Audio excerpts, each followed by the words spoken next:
You are listening to KLRN Radio, where liberty and reason still reign. All writers are prone to becoming so attached to our characters and stories that we struggle to see why a passage may not be working. It takes another set of eyes to help us nurture our writing to full maturity. At Black Wolf Editorial Services, we strive to enable writers to develop and grow, shaping stories into masterpieces that can stand the test of time. Editing services are provided for all genres and all age categories. Services range from critiques of the short story through to line edits of the full-length novel and copy editing for those preparing for publication. We also offer assistance on generating a writer's bio for your websites, as well as help with those book blurbs and promotional material. We won't abandon you to the masses. We want to celebrate with you in your successes. Black Wolf Editorial Services, nurturing your writing into maturity. For a full list of services and prices, visit us at blackwolfeditorial.com. Individuals and businesses with tax problems, listen carefully. Do you feel like you're losing control over your finances? If you owe over $10,000 in back taxes or have unfiled tax returns, we can help you take back control. The IRS is the largest and most aggressive collection agency in the world, and they can seize your bank account, garnish your paycheck, close your business, and file criminal charges. Take control of your tax problems now by calling the experts at Tax Mediation Services and take advantage of the Fresh Start program and new laws that may allow us to negotiate a settlement for the lowest amount possible. Our team of tax attorneys and enrolled agents can stop collections and get you protected so you can take control of your financial future. Tax Mediation Services is accredited by the Better Business Bureau. Call now for a free case review and a price protection guaranteed quote. Call Tax Mediation Services now at 800-610-9050. That's 800-610-9050. 800-610-9050. KLRN Radio has advertising rates available. We have rates to fit almost any budget. Contact us at advertising@klrnradio.com.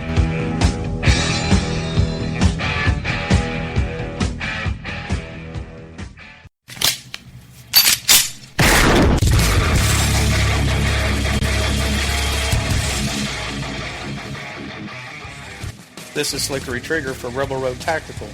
With proper care and feeding, your pistol will be ready when you need it, there to save your life. Shouldn't your gear be that good? Whether you need a holster for comfortable everyday carry or a tough-as-nails holster for your next training course, Rebel Road Tactical has what you need. Check us out on the web at rebelroadtactical.com. Tired of paying outrageous prices for Viagra? Well, we have great news for you. Now you can finally get Viagra at huge discounts. Healthy Man allows you to save up to $500 on Viagra. Why pay U.S. pharmacy prices of $15 per pill or more when you can get Viagra for less than $3 a pill? Call today and get 40 Viagra pills for only $99. This can cost as much as $600 at your local pharmacy. You can't afford not to call us. If you want Viagra at the lowest prices, never pay $15 a pill pharmacy prices again. Get Viagra for less than $3 a pill. Call 1-800-516-7602 today and save up to $500 and get 40 pills for just $99. Healthy Man is fast, easy, and affordable. Operators are waiting at 1-800-516-7602 to take your call right now. Call 1-800-516-7602. That's 1-800-516-7602. Again, 1-800-516-7602.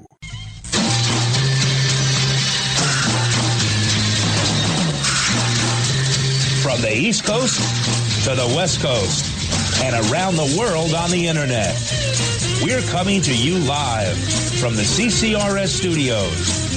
WNJC 1360. This is the Conservative Commandos radio show with your host, Rick Trader. The Conservative Commandos radio show, where the newsmakers go to be heard.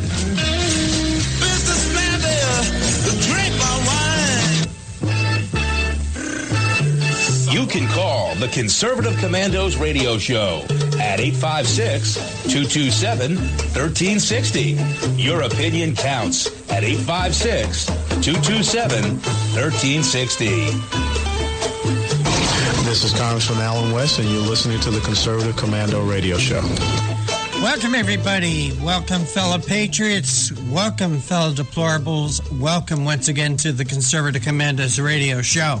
I'm Rick Trader, coming to you live from the studios of the Conservative Commandos radio network at WNJC 1316 Philadelphia and around the world on the internet with American Patriots Broadcasting, TalkStream Live, SHR Media, K98 Talk, iHeartRadio, AM, FM 24/7. Red State, we are everywhere, we're everywhere. And joining me today as my co-host is the president and CEO of Frontiers of Freedom, George Landreth. George, welcome to Conservative Commandos. Hello, George. Take it off the mute, George.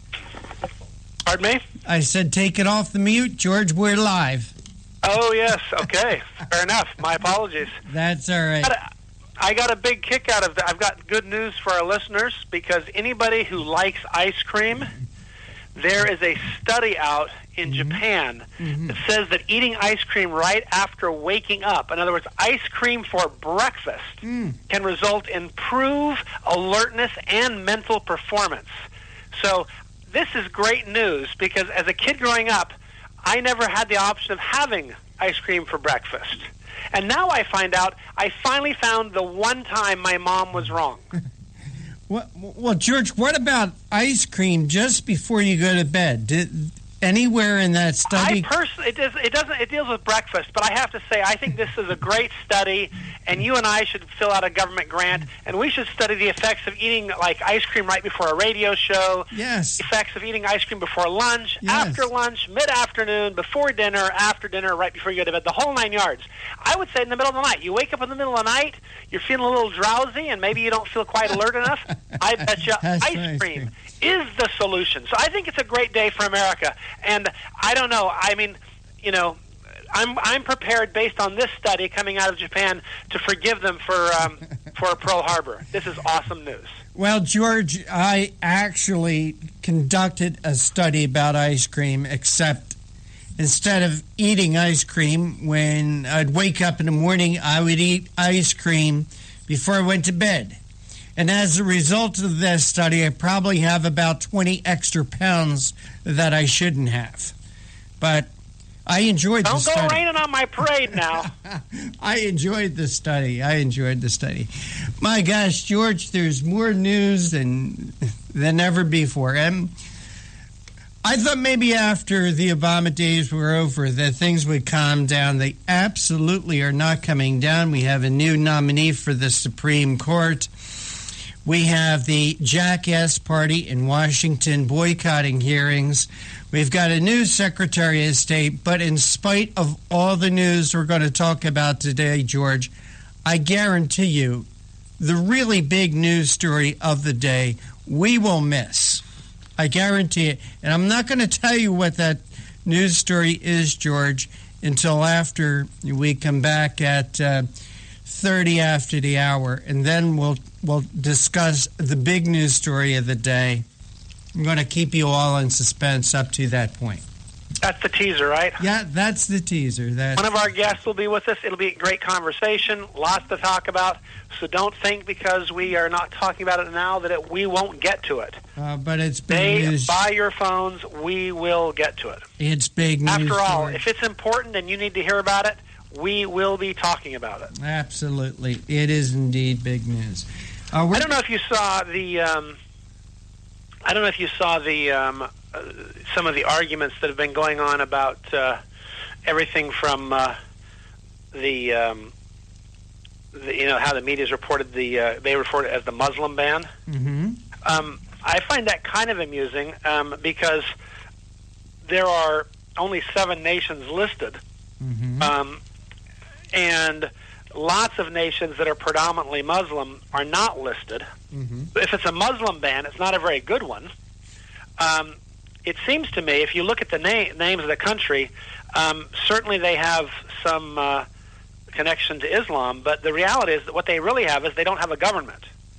So it doesn't, they're broken states that have fallen into disarray, and there's nobody for us to call on the phone and say, hey, Bob here would like to come to America, and we'd like to know what he's been up to. Mm-hmm.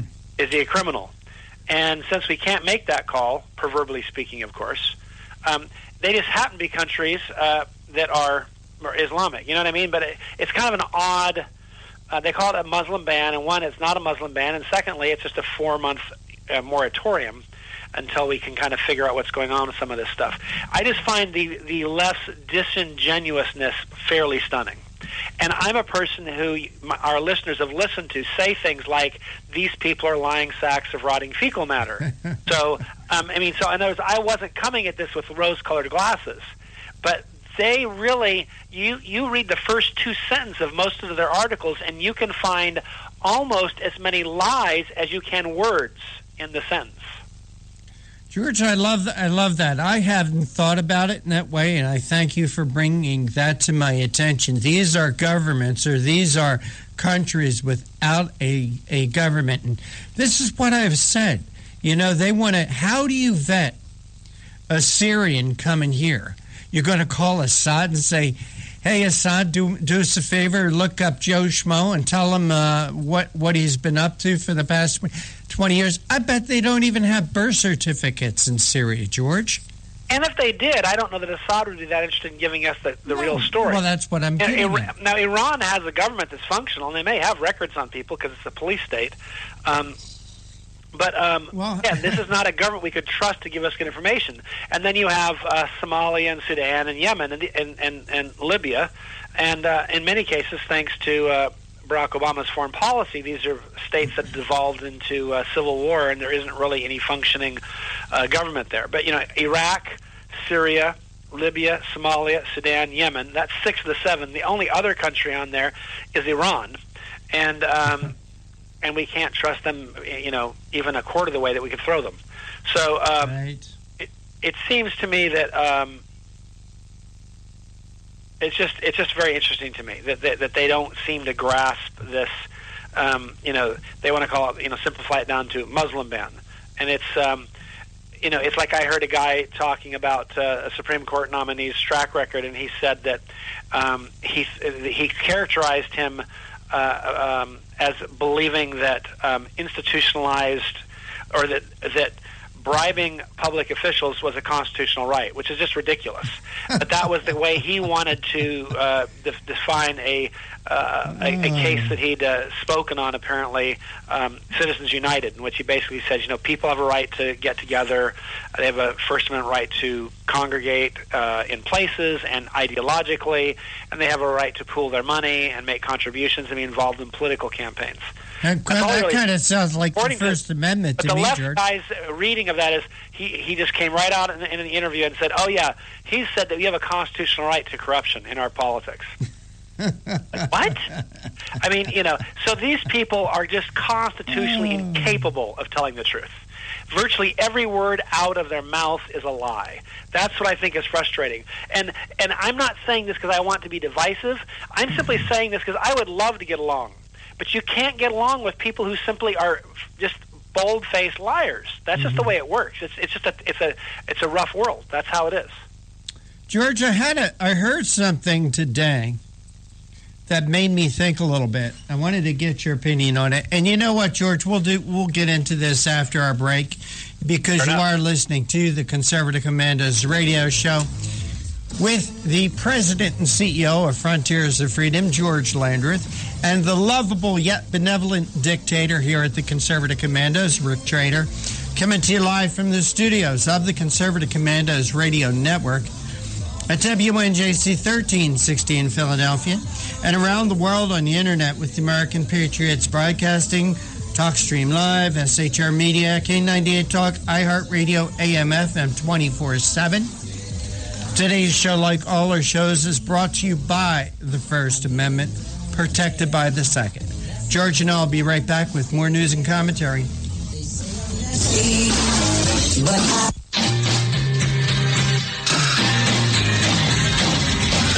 The Conservative Commandos Radio Show is the commander of the Conservative Commandos Radio Network. We've established a front line of conservative leaders and ironclad patriots to revive the promise of America. There must be some kind of way out of here. We patriots have succeeded in securing the next 4 years of American prosperity, sovereignty, and liberty under President Donald Trump. But the fight is never over, and we must be forever vigilant. Businessman there, drink my wine. Do you have a passion for American values? Do you believe in preserving the American dream? If so, listen to the Conservative Commandos Radio Network, Monday through Saturday from 12 to 6 p.m. on WNJC Radio, 1360 AM, or around the world on the internet at ccrshow.com and ccrsnetwork.com. Check out our websites for rebroadcasts and network updates. We are the Conservative Commandos Radio Network, where even more newsmakers go to be heard. Hi, I'm Kevin Wade. Conservative Commandos is happy to welcome Liberty HealthShare as a sponsor. Liberty HealthShare is a community of health-conscious Americans who practice long-standing Christian principles in sharing health care costs. Liberty HealthShare exists for everyone who purchases health care for themselves or their family, or who wants to control their own health care. I run a small business, and we were caught in the confusion of Washington's ever-changing health insurance requirements. We found a common-sense solution in Liberty HealthShare. Liberty HealthShare is not insurance. It simply unites like-minded Americans to share medical costs together. Join a community of health-conscious Americans who practice long-standing Christian principles in sharing health care costs. That's Liberty HealthShare. To find out how you can easily make the change, call Liberty HealthShare today at 855-585-4237. That's 855-585-4237, or visit their website at libertyhealthshare.org. You can call the Conservative Commandos Radio Show at 856-227-1360. Your opinion counts at 856-227-1360. This is Congressman Alan West, and you're listening to the Conservative Commando Radio Show. Welcome back to Conservative Commandos Radio Show with George Landreth and yours truly, Rick Trader.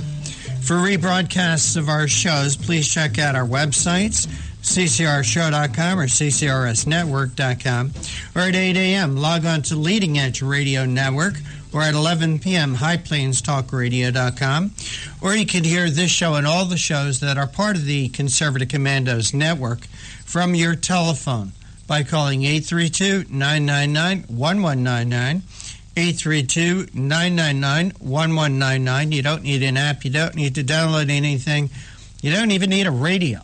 Just need a telephone, then this number, 832-999-1199. I also want to invite you to follow us on Facebook, Conservative Commando, or just go to CCR Show. You'll find us on Twitter, on Facebook. It's Conservative Commandos Radio Show. We have a Facebook group page. Please join us. This is my invitation to you to do that. George, I wanted to get your opinion on something. Yes, sir. This morning, as I do, I was watching Fox News and some of those other alphabet networks, and there was one guy, a Democrat, one of those people from the Jackass Party, come on there and say, well, Democrats only have themselves to blame for what's going on in Washington and Congress today because they don't turn out during the midterm elections. And I thought about that for a minute, George. And you might remember how Rush Limbaugh used to call a group of people the low-information voter. Oh, yeah. And I got to thinking about that also. And I got to thinking about why wouldn't people turn out during an off-year election? And I also got thinking about the low-information voter. I will call them the stupid and ignorant voter. Yep. I would venture to say a large percentage of the Jackass Party do not vote on off-year elections because they don't know who they're voting for. A lot of people will not go to the voting booth if they they think, I don't know this guy. I don't know what he's running for. I won't go vote, right? So they don't go vote. So therefore, a large percentage of the Jackass Party will not go and vote during the off-year election. Sure, they'll go out and vote for president. Hopefully they know who's running for president, especially if it's somebody like Barack Obama. They'll go out and vote for him. But come the off-year elections, come the elections for the House of Representatives and the Senate, they go, I don't know these guys. I don't know who they are. I'm not going to go vote. So they don't. But on the other hand, I think Republican voters, especially the conservative branch of the Republican Party, has shown that they do come out to vote, and they do come out during the off-year elections, between the presidential elections, and especially over the last 8 years or so. And that's why we have gotten such swings in the House of Representatives and the Senate. Think about this, George. When Barack Obama was first elected president, he had majorities in the House of Representatives and the Senate. But then conservatives and the Tea Party folk got involved. They got educated. They listened. They researched people. They vetted their candidates. And look what happened in 2010. 85 House seats changed hands. Now, I wanted to get your thought on that theory. Well, I think you're right. You have different people showing up at different elections. What we find when you study elections over a long period of time, like you said, presidential elections will draw the most voters out. Off-year elections draw a smaller audience or a smaller participant group. Mm-hmm. You hold a city council election and you have a yet smaller group. There's some logic to this, quite frankly. The more powerful the position, the more people show up to vote for it, because the more the perception is, I better vote because this person could mess up my life. And so, that's part of the rationale, I guess. But I do think that the more well-informed a voter is, the more likely they are to show up and vote consistently, regardless of how, quote, big the election is or how important it is, which is why Republicans do better, comparatively speaking, in off-year elections. And they, both off-year elections of Barack Obama's presidency, he was spanked in a historic way. I don't just mean a little bit. It was huge. Yep. And yet he managed to win both presidential elections. And that's because different people showed up to vote. Yep. And I think you're right. What you have is, we saw this when you ask people, I'm with her, she's awesome, I'm voting for Hillary. And then you ask them, name me one accomplishment she had. They couldn't give you one. And I think that if you asked people in the Republican primary or before the general election, whoever their candidate was, whether it was Donald Trump in the primary or whether it was Ted Cruz or Marco Rubio, if you asked why are you supporting them, what accomplishment does your candidate have, they could tell you what the accomplishment was. And when people walked in the voting booth to vote for Donald Trump, they had in their mind something that he had done that was an accomplishment. They weren't just going, oh yeah, I'm voting for him because he's the guy that's promised to, whatever, increase my benefits or whatever else it is. I know that they don't like it when we say that, but that's really, there's truth to this. I mean, you listen to their campaign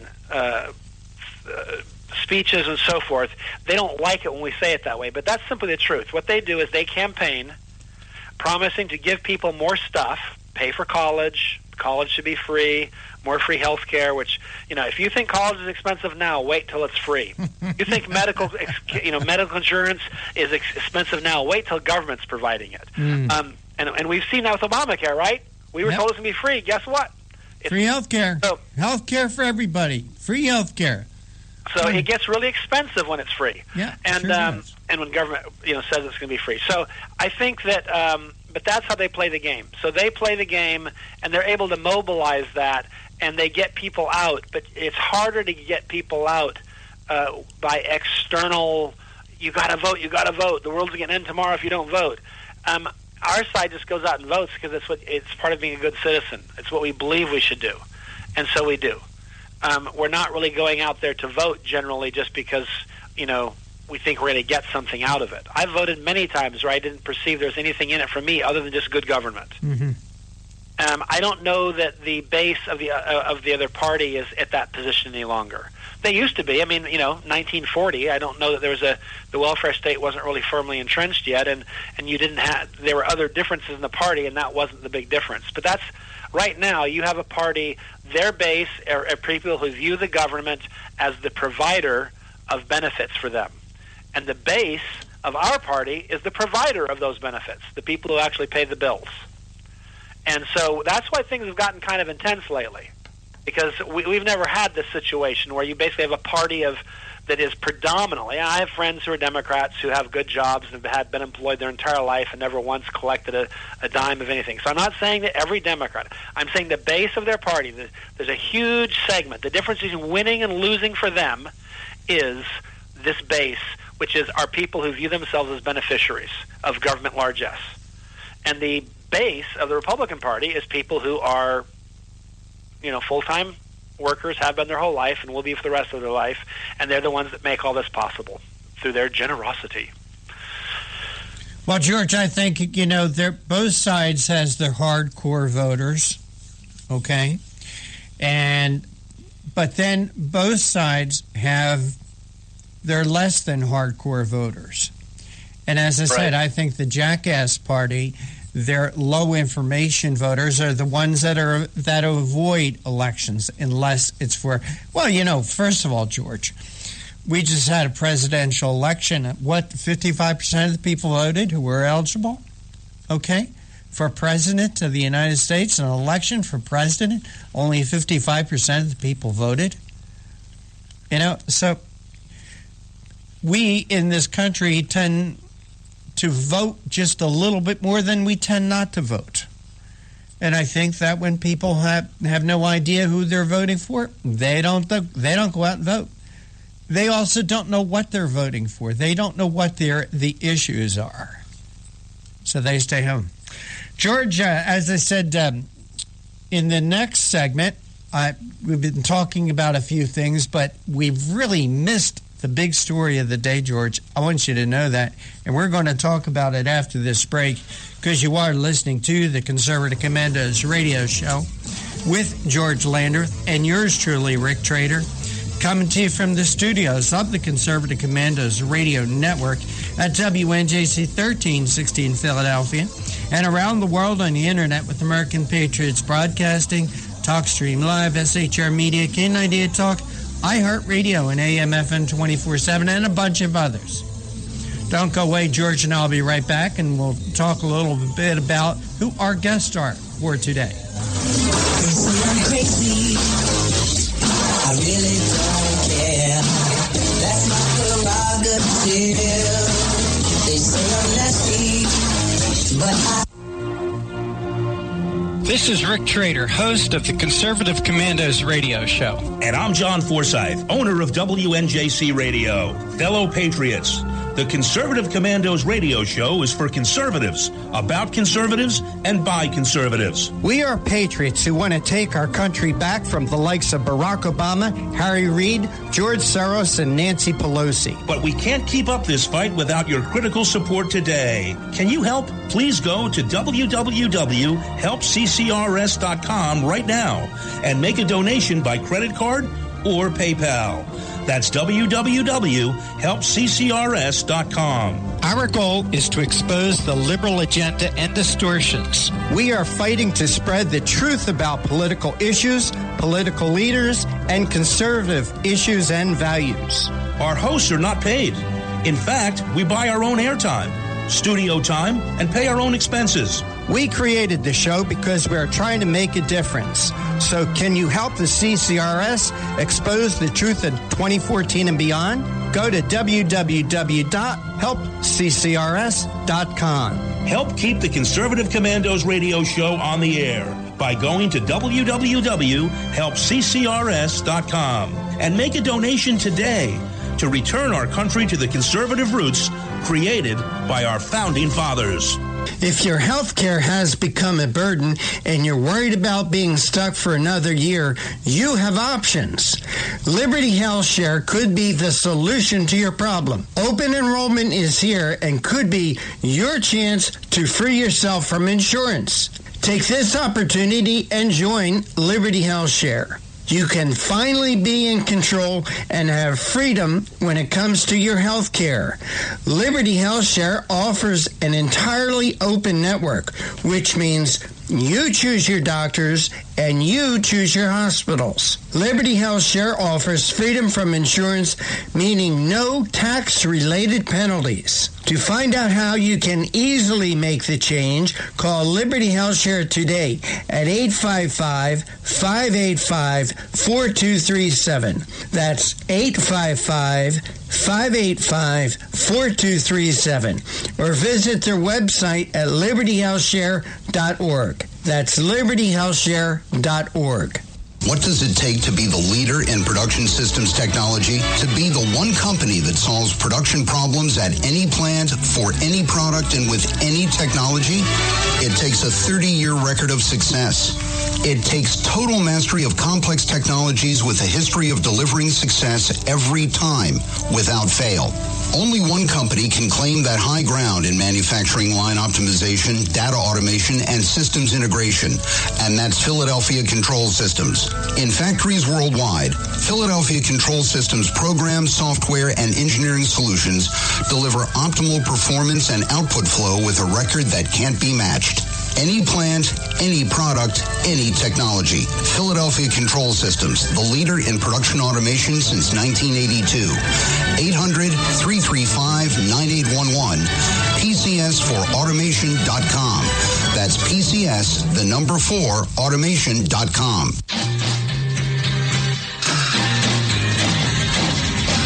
The Conservative Commandos Radio Show is the commander of the Conservative Commandos Radio Network. We've established a front line of conservative leaders and ironclad patriots to revive the promise of America. There must be some kind of way out of here. We patriots have succeeded in securing the next 4 years of American prosperity, sovereignty, and liberty under President Donald Trump. But the fight is never over, and we must be forever vigilant. Businessman there, drink my wine.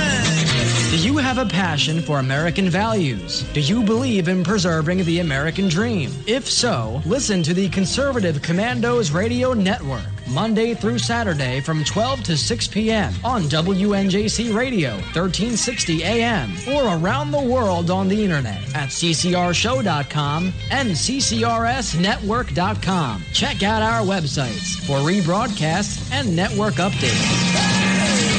We are the Conservative Commandos Radio Network, where even more newsmakers go to be heard.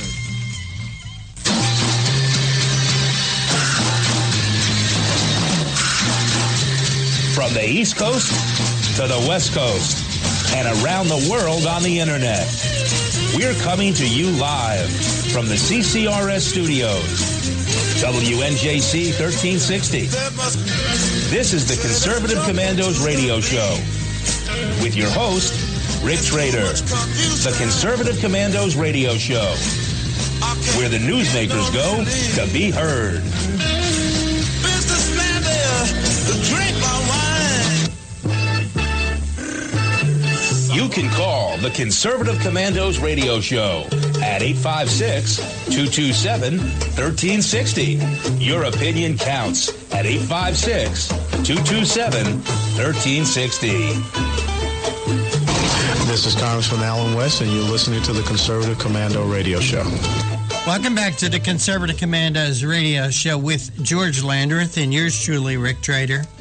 For a rebroadcast, check out our websites, ccrshow.com or CCRS Network. At 8 a.m., log on to Leading Edge Radio Network. 11 p.m., highplanestalkradio.com. Or you could hear our show any time of the day from your telephone by calling 832-999-1199. George, we haven't talked about the really big news yet, and we won't until we let our listeners know who our guests are for today. Okay, so we'll save the really big news for after the... Yes. It's unfortunate we couldn't get the newsmaker on the really big news to be on the show today. I guess that's what happens when it's a really important big cheese like that. You just can't get them. Well, we couldn't. Yeah, I know. That's what I'm saying. It's unfortunate because the other newsmakers we have are pretty impressive. I mean, we're going to start with Joe Miller. Yeah. Many of you will remember kind of at the height of the Tea Party movement, he shocked the political world. He came out of nowhere. He defeated incumbent Senator Lisa Murkowski for the Republican primary nomination for the Senate in Alaska. And then, of course, proverbial hell broke loose, and there was a real effort. She ran as independent. There's a real effort to kind of untrack him and so forth, and they were successful. We'll talk a little bit about that, but we'll have him on the show to talk about the Betsy DeVos Department of Education cabinet pick and how she's doing, and why she's had at least one or two Republicans peel off and say they can't support her, which I think is kind of interesting. Yes. And we'll talk about why that is and so forth. Anyhow, he's been a good voice. Excuse me. He's been a good voice in the Tea Party movement, and I think it'll be good to talk with him. Then we've got Jim Manley up. Now he's a senior attorney at the Goldwater Institute, and he also used to work at the Mountain States Legal Foundation, a conservative legal foundation. And interestingly enough, he's had some good cases. He's fights for our right to self-defense, our right to free speech, the right to keep arms, taxpayer rights, property rights, all the kind of stuff that you'd hope a good conservative would do. Anyhow, we're going to talk with him about what's going on in Berkeley, California, the University of Berkeley. University of California, I guess, Berkeley. Anyhow, very interesting conversation. And I understand that there's some perhaps confusions of what those I've heard different stories that some of them, those protests and riots were actually about other things than what we've been told. But we'll talk to him and get the real story. Sure. Anyhow, I just heard they were tired of the cold weather, and they were demanding more warm weather. They wanted more climate change. Yeah. Hence why they set everything on fire. But I could be totally wrong. We'll get the word from him.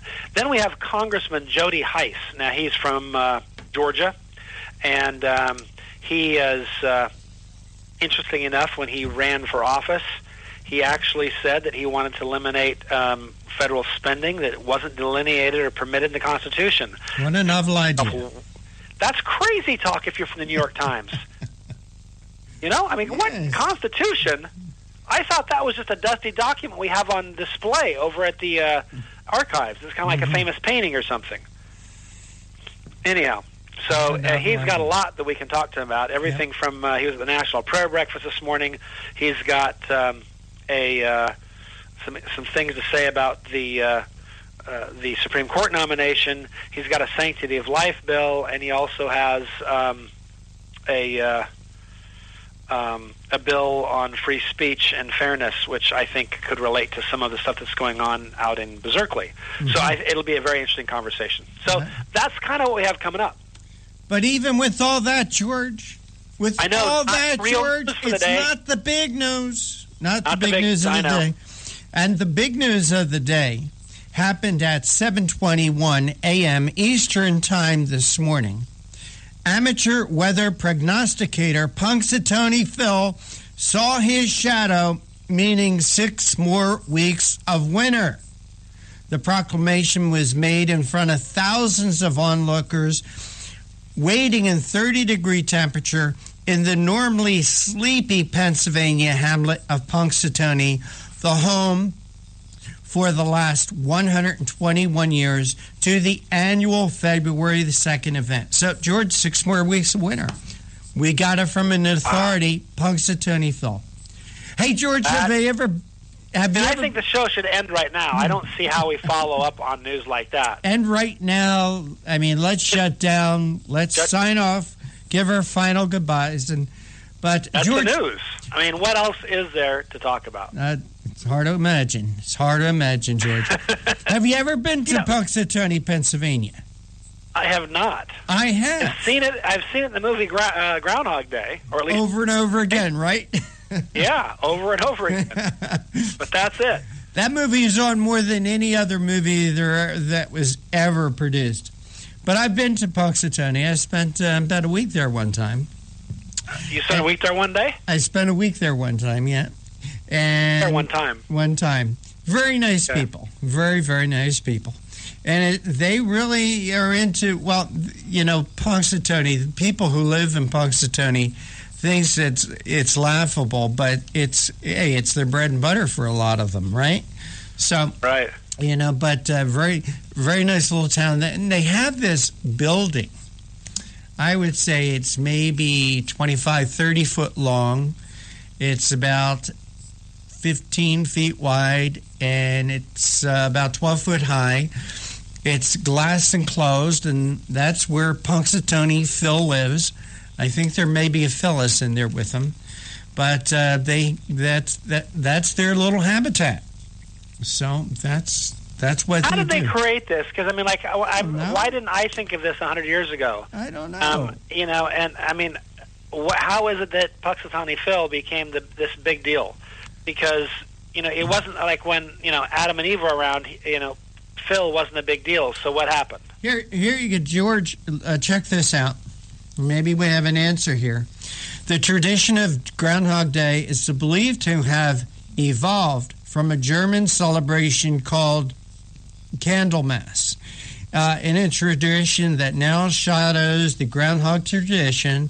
If the sun made an appearance on the midwinter day and hedgehog cast a shadow, there will be 6 more weeks of winter.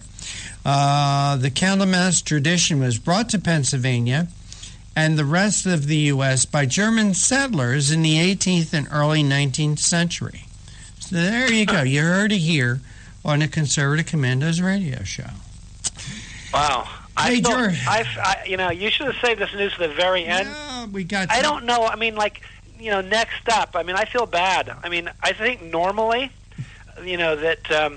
I think that Joe Miller normally be like. Hey, George, let's get through this break. After Punxsutawney Phil, I don't know what there's to say. I don't know, but let's get through this break. We'll bring Joe on, and you are listening to the Conservative Commandos radio show with George Landreth and Rick Trader, coming to you from the studios of the Conservative Commandos radio network at WNJC 1360 in Philadelphia, and around the world on the internet with American Patriots Broadcasting, TalkStream Live, SHR Media, K98 Talk, iHeartRadio, AM, FM 24/7, and a whole bunch of others. On the other side, we're scheduled to speak with former U.S. Senate candidate Joe Miller from Alaska. Be right back. I really don't care. That's my prerogative. They say I'm nasty, but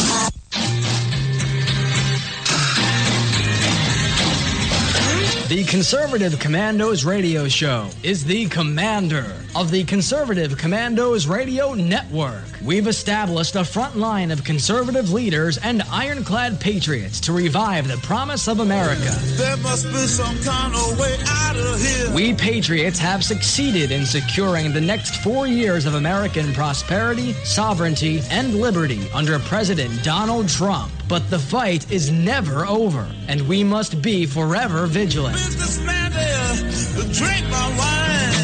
Do you have a passion for American values? Do you believe in preserving the American dream? If so, listen to the Conservative Commandos Radio Network, Monday through Saturday from 12 to 6 p.m. on WNJC Radio, 1360 AM, or around the world on the internet at ccrshow.com and ccrsnetwork.com. Check out our websites for rebroadcasts and network updates. We are the Conservative Commandos Radio Network, where even more newsmakers go to be heard. Hi, I'm Kevin Wade. Conservative Commandos is happy to welcome Liberty HealthShare as a sponsor. Liberty HealthShare is a community of health-conscious Americans who practice long-standing Christian principles in sharing health care costs. Liberty Health Share exists for everyone who purchases health care for themselves or their family, or who wants to control their own health care. I run a small business, and we were caught in the confusion of Washington's ever-changing health insurance requirements. We found a common-sense solution in Liberty Health Share.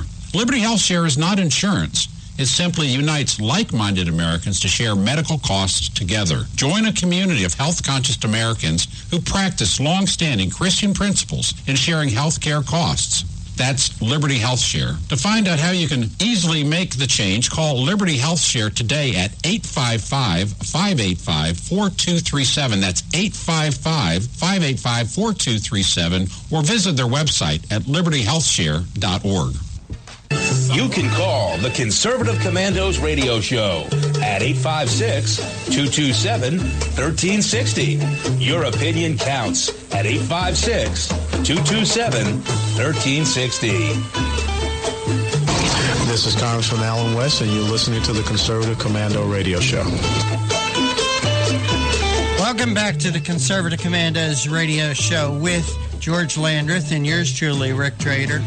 And for rebroadcasts of our shows, some people call them podcasts, check out our website, ccrshow.com or ccrsnetwork.com, or at 8 a.m. log on to Leading Edge Radio Network, or 11 p.m. highplanestalkradio.com, or you can hear our show from any phone by calling 832-999-1199. Boy. All right. You know what, George? We're going to have to bring you back in here because apparently I wrote the wrong number down. Oh, okay. The second number apparently is not anything to do with him. Okay, we'll try that first number again, John. All right.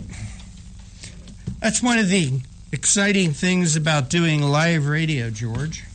Absolutely. Well, while they work on that, yeah, I just discuss the topic a little bit, and then when we get him on, we'll have him join us in the topic. What do you think? No, I think that's a great idea.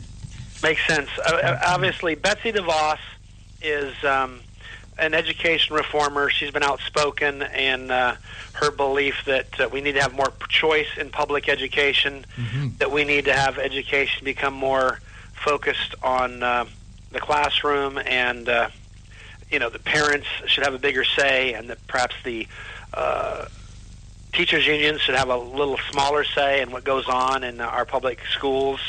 She has been nominated to be the education secretary, and of course, that was considered, oh my gosh, a party that's been talking about school choice and a party that's been talking about education reform nominated somebody who believes in, of all things, school choice and education reform.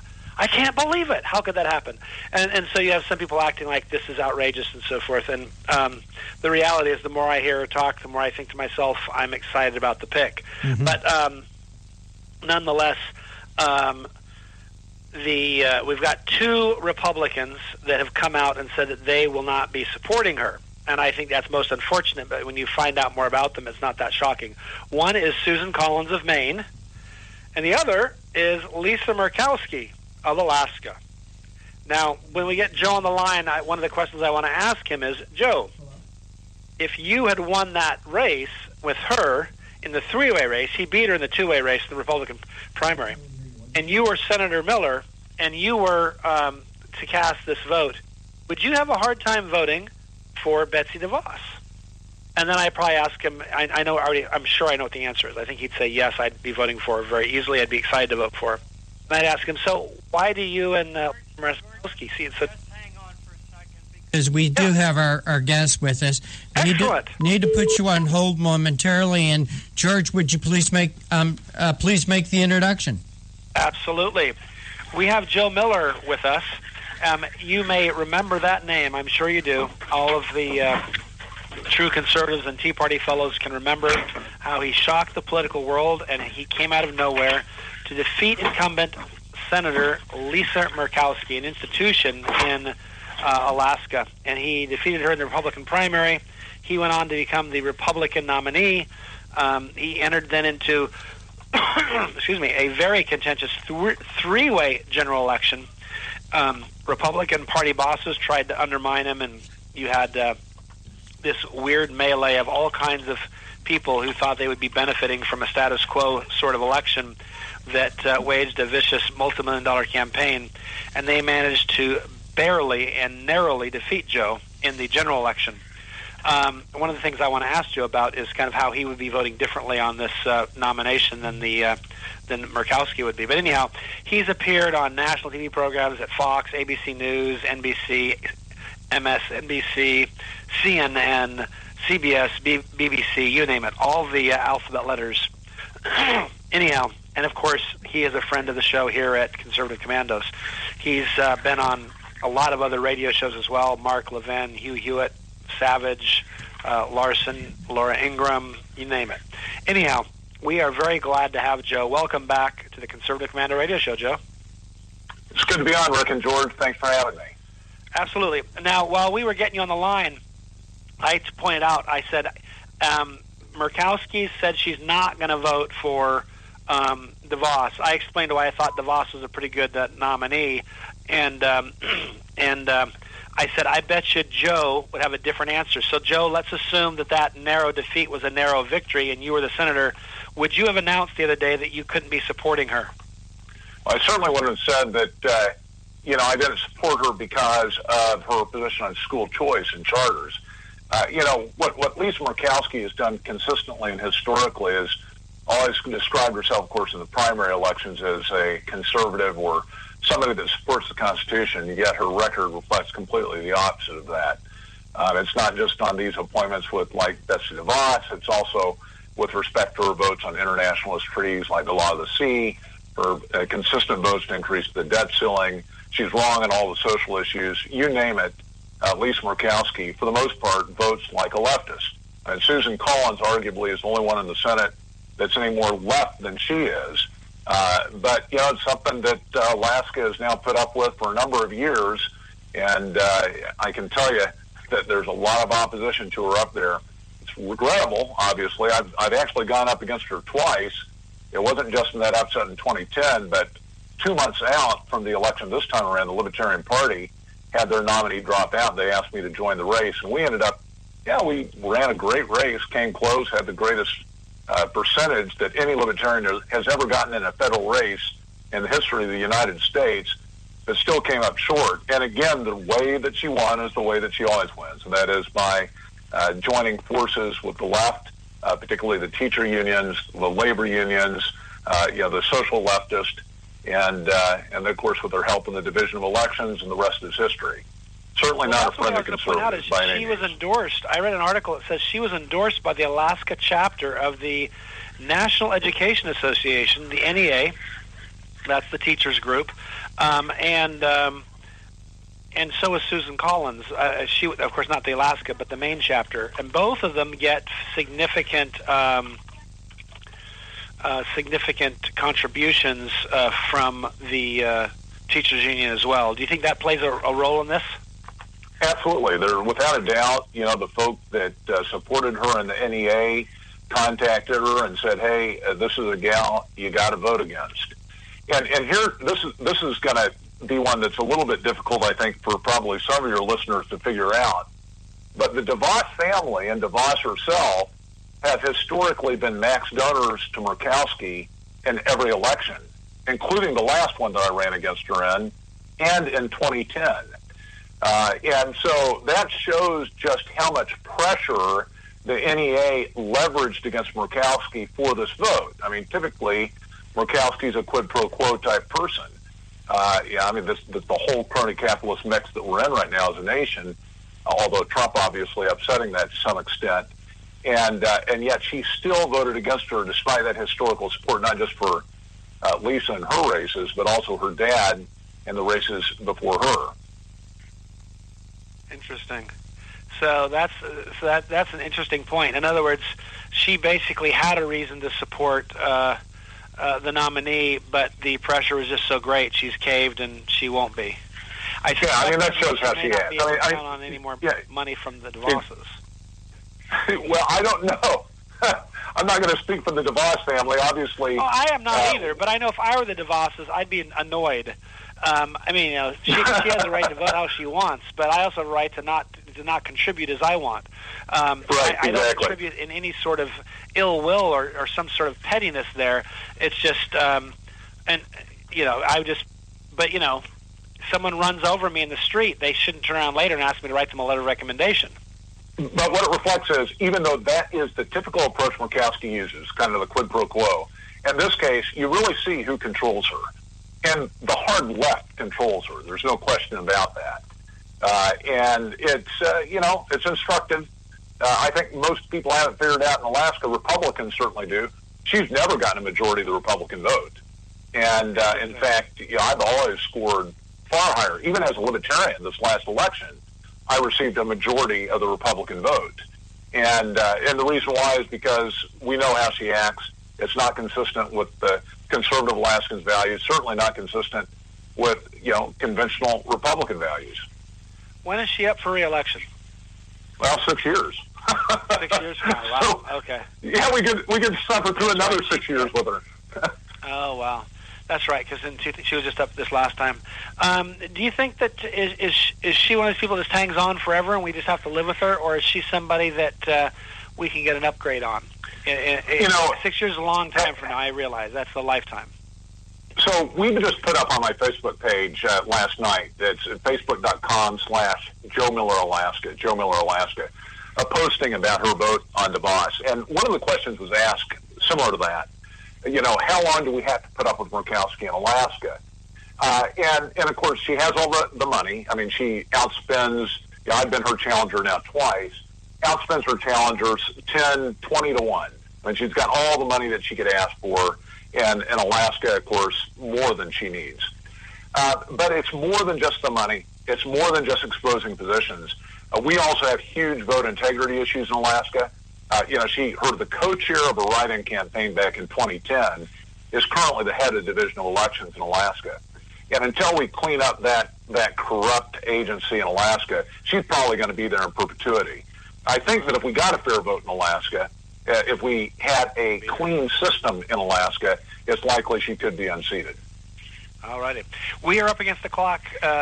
Joe, can you tell people how they can follow the stuff that you're doing, Facebook, Twitter, whatever it is that you use to communicate with the public at large?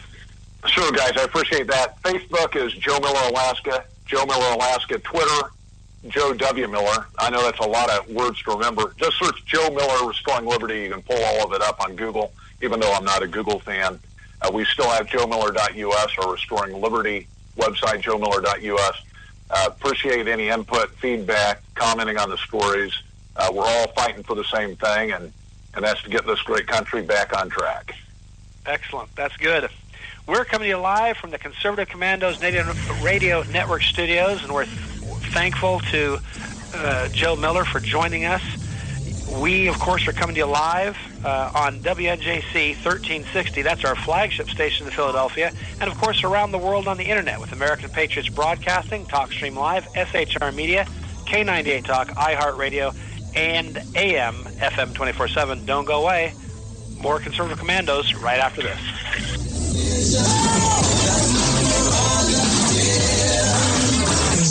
Crazy. I really don't care. That's my prerogative. They say I'm nasty, but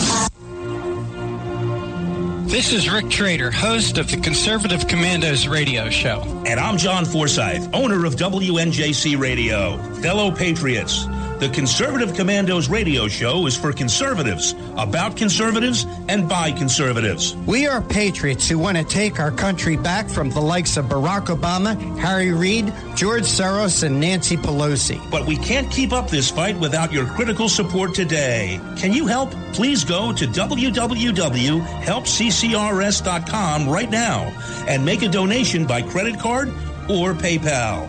That's www.helpccrs.com. Our goal is to expose the liberal agenda and distortions. We are fighting to spread the truth about political issues, political leaders, and conservative issues and values. Our hosts are not paid. In fact, we buy our own airtime, studio time, and pay our own expenses. We created the show because we are trying to make a difference. So can you help the CCRS expose the truth in 2014 and beyond? Go to www.helpccrs.com. Help keep the Conservative Commandos radio show on the air by going to www.helpccrs.com and make a donation today to return our country to the conservative roots created by our founding fathers. If your health care has become a burden and you're worried about being stuck for another year, you have options. Liberty Health Share could be the solution to your problem. Open enrollment is here and could be your chance to free yourself from insurance. Take this opportunity and join Liberty Health Share. You can finally be in control and have freedom when it comes to your health care. Liberty Health Share offers an entirely open network, which means you choose your doctors and you choose your hospitals. Liberty Health Share offers freedom from insurance, meaning no tax-related penalties. To find out how you can easily make the change, call Liberty Health Share today at 855-585-4237. That's 855-585-4237. Or visit their website at libertyhealthshare.org. That's libertyhealthshare.org. What does it take to be the leader in production systems technology? To be the one company that solves production problems at any plant, for any product, and with any technology? It takes a 30-year record of success. It takes total mastery of complex technologies with a history of delivering success every time, without fail. Only one company can claim that high ground in manufacturing line optimization, data automation, and systems integration, and that's Philadelphia Control Systems. In factories worldwide, Philadelphia Control Systems programs, software, and engineering solutions deliver optimal performance and output flow with a record that can't be matched. Any plant, any product, any technology. Philadelphia Control Systems, the leader in production automation since 1982. 800-335-9811. PCS4automation.com. That's PCS, the number 4, automation.com.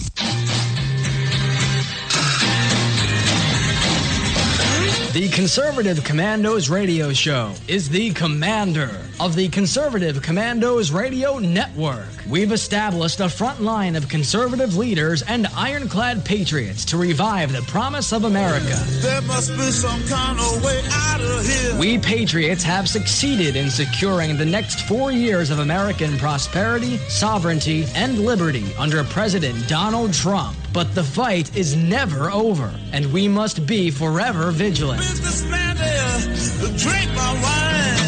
Do you have a passion for American values? Do you believe in preserving the American dream? If so, listen to the Conservative Commandos Radio Network, Monday through Saturday from 12 to 6 p.m. on WNJC Radio, 1360 AM, or around the world on the internet at ccrshow.com and ccrsnetwork.com. Check out our websites for rebroadcasts and network updates. We are the Conservative Commandos Radio Network, where even more newsmakers go to be heard.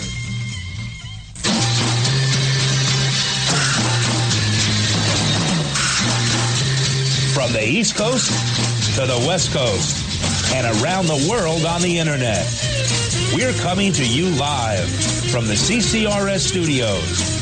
WNJC 1360. This is the Conservative Commandos radio show with your host, Rick Trader. The Conservative Commandos radio show, where the newsmakers go to be heard. Businessman there, drink my wine.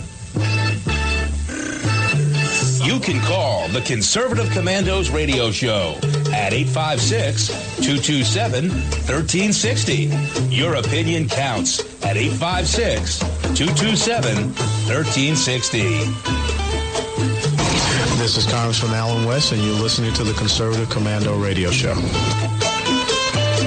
Greetings, fellow Conservative Commandos. It's good to have you back. This is George Landreth and Rick Trader And, of course, if you would like to hear a rebroadcast of today's show, you should check out our websites, ccrsnetwork.com, ccrshow.com. You can also log on to Leading Edge Radio Network at 8 a.m. and 11 p.m. You can log on to highplainstalkradio.com.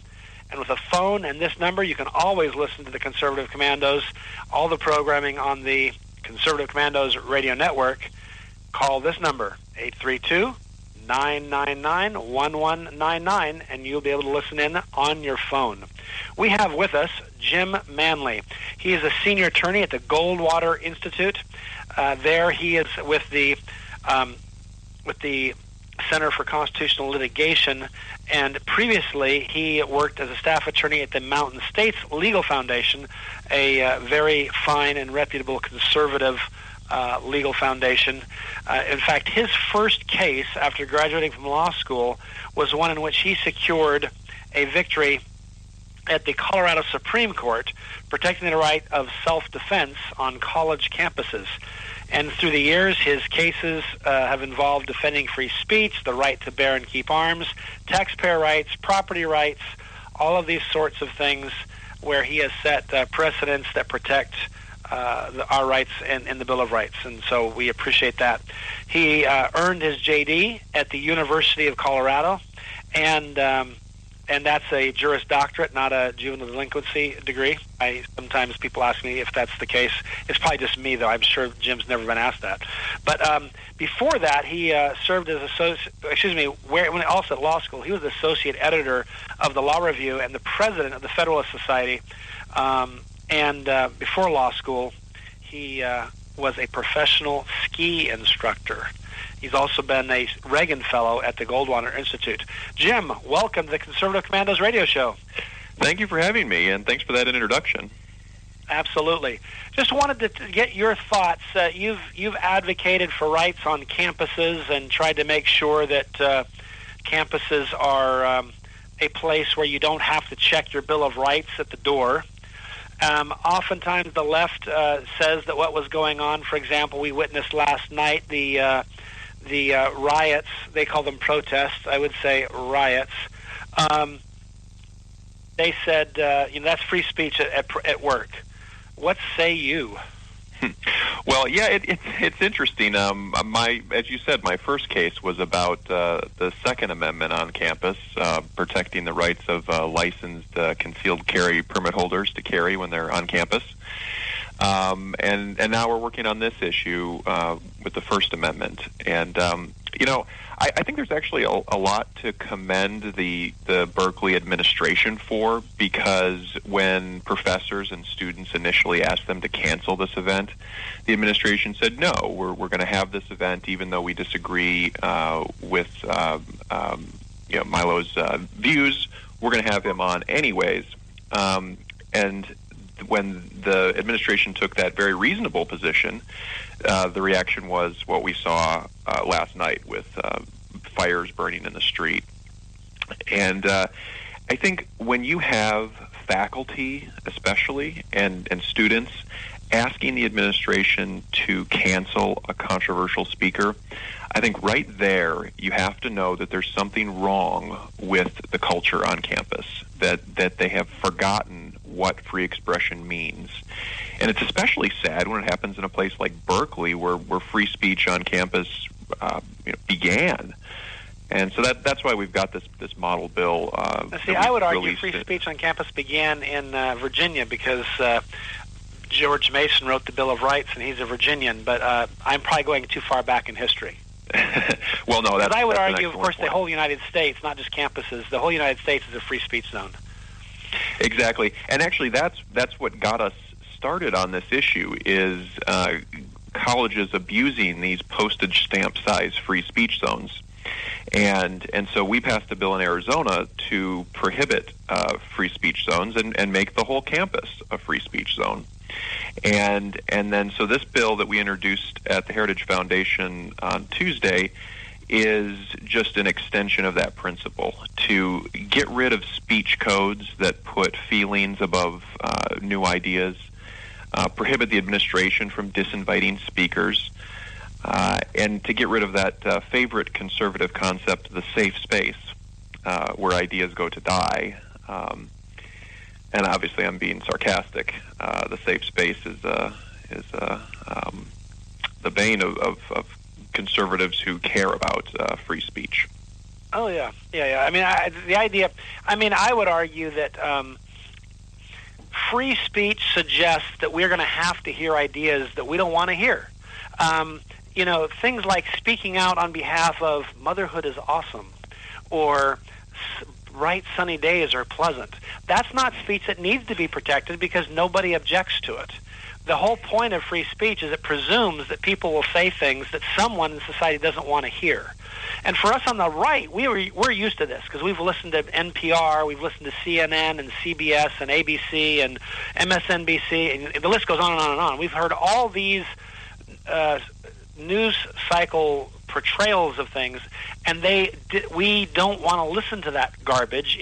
It assaults our values, and we're not happy with it. But we're used to the idea that's just how the world is. You need to accept that people will see things differently. That's okay. And the answer is you use logic and facts and make a good argument as to why they're wrong, but you don't necessarily demand they shut up. The left doesn't generally have that problem. They've not actually seen and grown up hearing different people and different ideas. So they're shocked. What?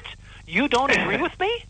That's outrageous. Well, right. They talk a big game about academic freedom and intellectual curiosity, and that's what college is supposed to be about exploring new ideas. But it seems like that the rhetoric doesn't match the reality anymore, and I think it hasn't matched for a long time. And so that's why we need to bring these colleges back to the First Amendment and remind them that free expression is the cornerstone of education and of critical thinking. Right. Well, this is what I put on my Facebook before the show. I said, to the Berkeley rioters, if you're wielding sledgehammers, physically assaulting people, spraying mace on bypassers, lighting fires and torching whatever you can, destroying and vandalizing property and threatening physical violence, all because a conservative gay Jew is scheduled to speak on your campus, you are not protesting fascism. You are fascism. And what you did is not free speech. It's a crime. Yeah, I couldn't agree more. And our model bill makes that perfectly clear because it requires universities to impose severe penalties for students who interfere with the free speech rights of others. And this is an important concept. It's not two speakers conflicting with each other. This isn't a conflict of rights because you have no right to shout down someone else. If your goal is in protesting is to silence another speaker, you're not protesting. You're not introducing new ideas to the conversation. You're trying to shut down the conversation. And what they're doing in Berkeley is not only criminal, but it's a violation of the principle of free expression that's protected by the First Amendment, and it's a perfect example of what we're trying to prevent with this model legislation. And as I said, I think a lot of it goes back to the culture, and so the probably the most important thing that this bill does is try to reset the culture. And so from freshman orientation, students are going to be exposed to this idea that the First Amendment matters and that free expression is central to the mission of the university.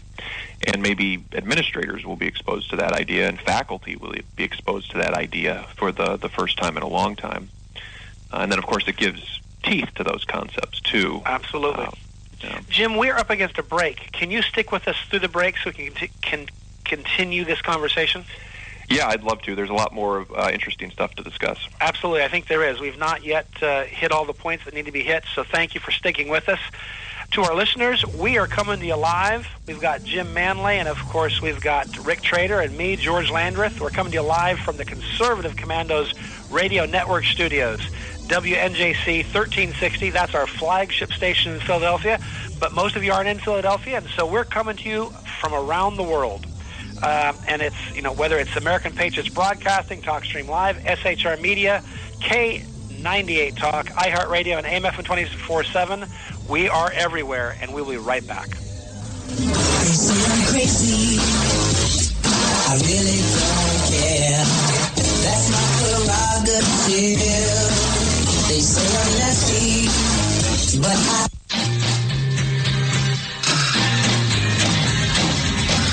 The Conservative Commandos Radio Show is the commander of the Conservative Commandos Radio Network. We've established a front line of conservative leaders and ironclad patriots to revive the promise of America. There must be some kind of way out of here. We patriots have succeeded in securing the next 4 years of American prosperity, sovereignty, and liberty under President Donald Trump. But the fight is never over, and we must be forever vigilant. Businessman there, drink my wine. Do you have a passion for American values? Do you believe in preserving the American dream? If so, listen to the Conservative Commandos Radio Network, Monday through Saturday from 12 to 6 p.m. on WNJC Radio, 1360 AM, or around the world on the internet at ccrshow.com and ccrsnetwork.com. Check out our websites for rebroadcasts and network updates. We are the Conservative Commandos Radio Network, where even more newsmakers go to be heard.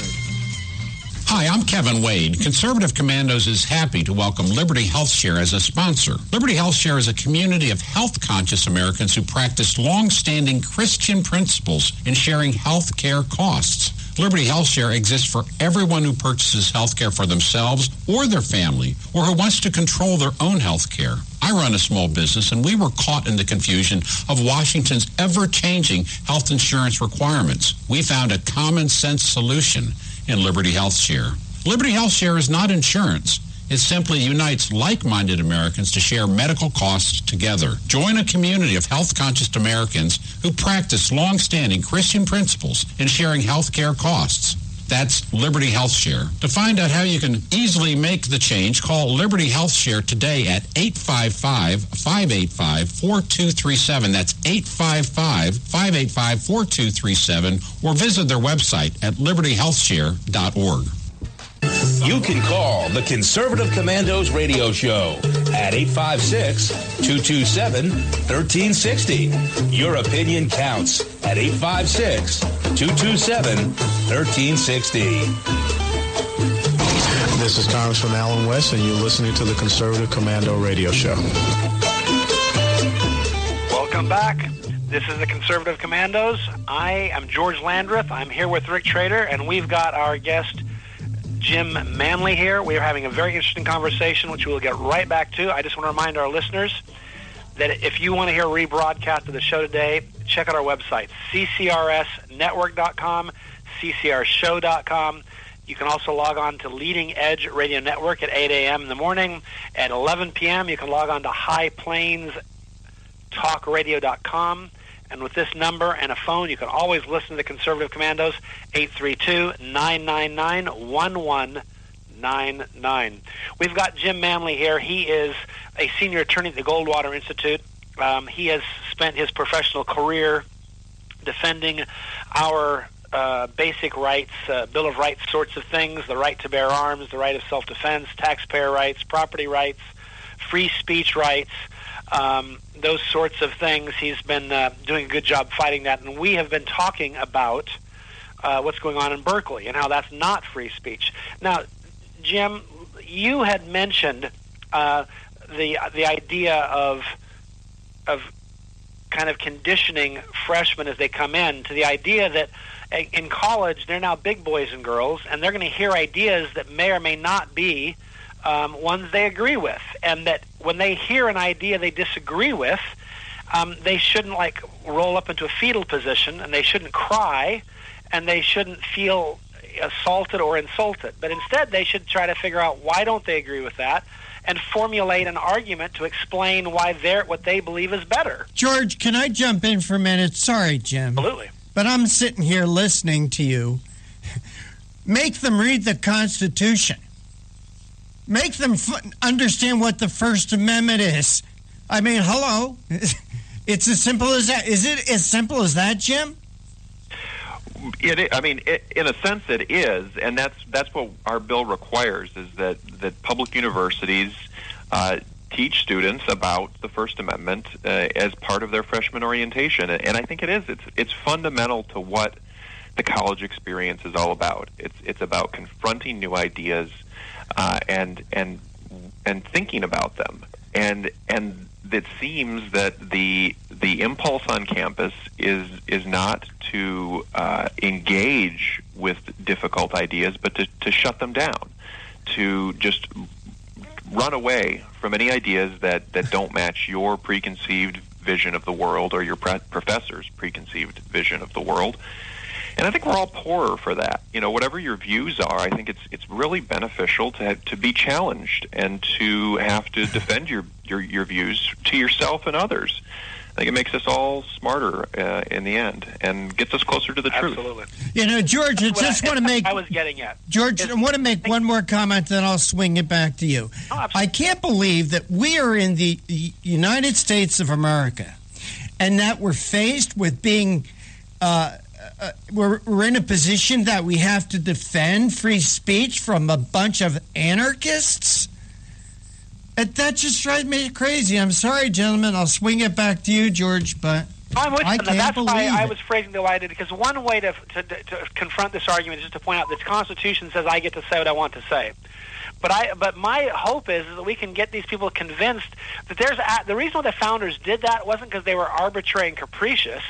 They did that because they understood in a free society the debate has to take place, because that's how you come to decisions, and you essentially you argue with each other, and you use arguments and facts and figures and logic to try to reduce the level of disagreement and find some common ground. But the problem with the other side is when you stand up and say, I think taxes should be lower, or that government should be less in my face, they just, oh, that's outrageous. You can't say that. How dare you? I'm offended. You're a bad person, and we shouldn't even talk, and I shouldn't have to listen to you. And then they feel righteous in that indignation.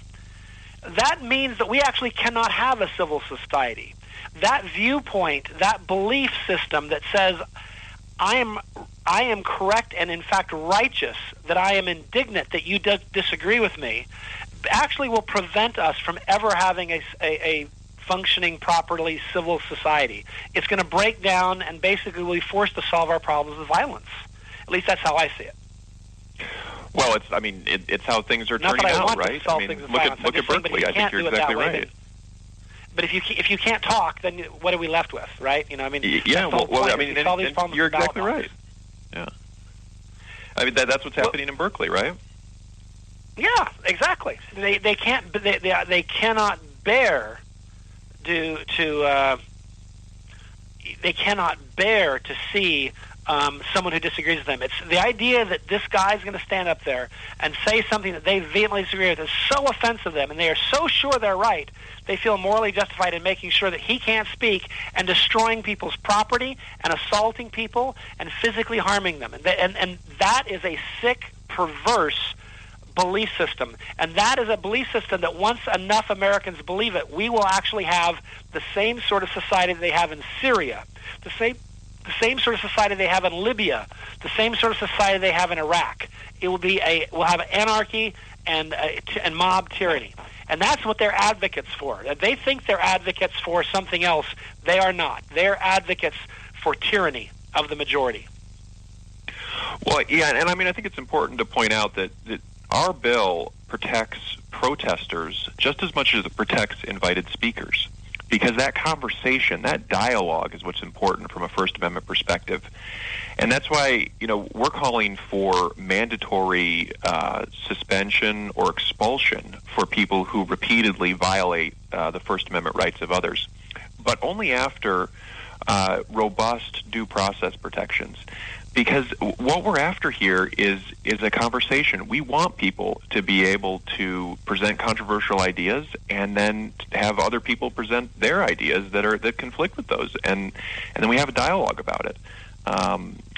It's only the other side that wants to shut down conversation. Oh, you're exactly right. Whether it's the climate change debate or anything else, anytime someone disagrees with you, their answer is, the debate is over, it's not appropriate to talk about this, you need to shut your mouth, and we need to move on to some other topic. And that's how they run that's the left's way of dealing with things, is you can't talk about this. And I would argue that there's really no topic that we shouldn't be able to talk about. I understand there's things that, we obviously shouldn't be advocating violence and harming people, but if we're going to have a serious conversation, there should be no problem in society that we can't thoughtfully sit down and have a conversation. There should not be a requirement on me or you to agree with them. We should be able to sit down and talk and agree in advance that we may not agree, and that's okay. But for some people, the mere fact that we disagree is somehow a sign of our unrighteousness, of our bad faith. It's like we're good people if we agree with them, and we're bad people if we don't. You saw this with Brexit. With Brexit, there was only one plausible explanation for voting for for Britain to leave the EU, and it was because you were bad. You had bad beliefs, bad views, and you had a bad heart. Right, not that you're wrong, but that your motivations are suspect. Right, they're right. Exactly, that's what I'm getting at. There was something deficient about you as a person, and that's how they approached it. And that's my problem, is that once we get to that point in debate, we will not have a civil society. We have to be able to talk our problems out, and the left seems unwilling to do that. I'm always happy to debate. I love debate. It's what I do for a living. The left always wants everyone to shut up. Jim, we are out of time, but I want you to tell people how they can follow the work that you do. You've been a champion fighting for our rights, so how, if our listeners say, Jim was hitting it on all cylinders, I got to follow this guy, I got to see what he's up to, how do they do that? Well, on this bill, check out Peter Berkowitz had a really nice write-up in the Wall Street Journal on Tuesday. Check that out. Robert Shibley over at FIRE has written some nice things about it as well. And at both those locations, you can get a link to our website, which is goldwaterinstitute.org. And goldwaterinstitute.org. Yeah, goldwaterinstitute.org. And that has all of our property rights work, our economic liberty work, and our free speech work. Thanks so much, Jim. We really appreciate it. It's great to have you with us. We're going to have you back. You're awesome. My pleasure. We are coming to you live from the Conservative Commandos Network Studios. WNJC 1360 is our flagship station in Philadelphia. And, of course, we're coming to you around the world on the Internet with American Patriots Broadcasting, TalkStream Live, SHR Media, K98 Talk, AM FM 24/7, and iHeartRadio. Don't go away. Rick and I will be right back.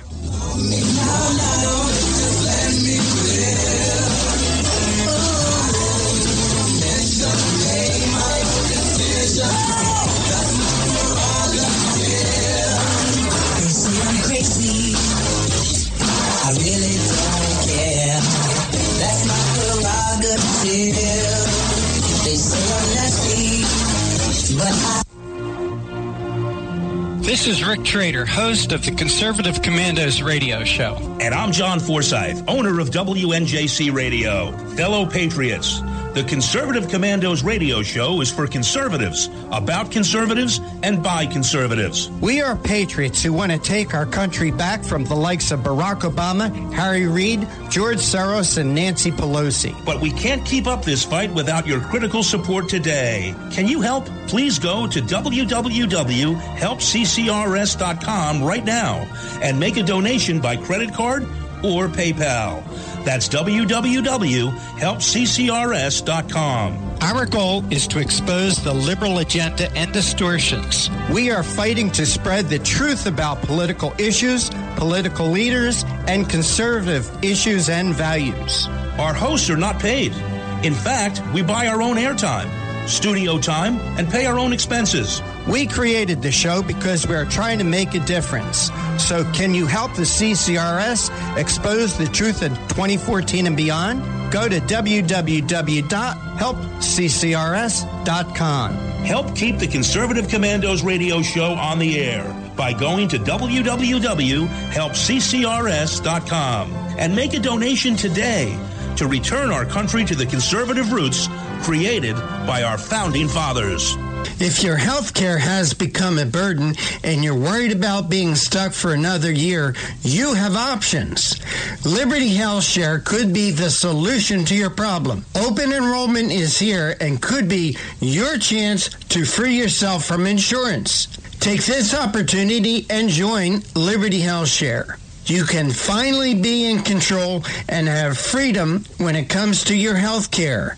Liberty Health Share offers an entirely open network, which means you choose your doctors and you choose your hospitals. Liberty Health Share offers freedom from insurance, meaning no tax-related penalties. To find out how you can easily make the change, call Liberty Health Share today at 855-585-4237. That's 855-585-4237. Or visit their website at libertyhealthshare.org. That's libertyhealthshare.org.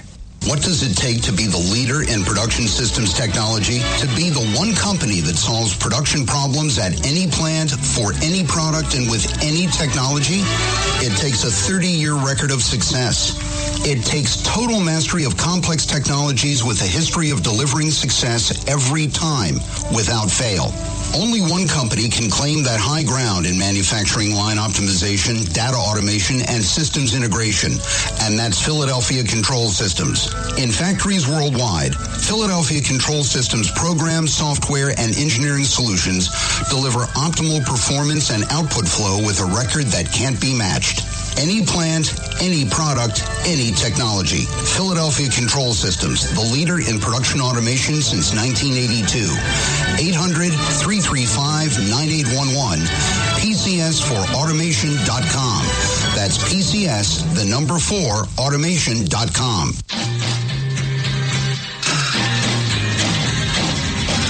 The Conservative Commandos Radio Show is the commander of the Conservative Commandos Radio Network. We've established a front line of conservative leaders and ironclad patriots to revive the promise of America. There must be some kind of way out of here. We patriots have succeeded in securing the next 4 years of American prosperity, sovereignty, and liberty under President Donald Trump. But the fight is never over, and we must be forever vigilant. Businessman there, drink my wine.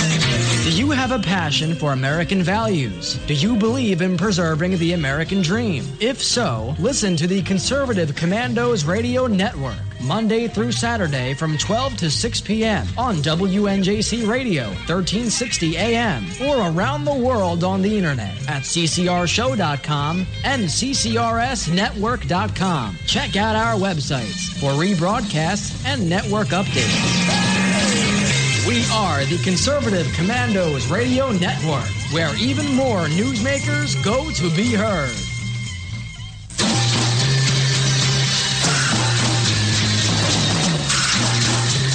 From the East Coast to the West Coast and around the world on the internet, we're coming to you live from the CCRS studios.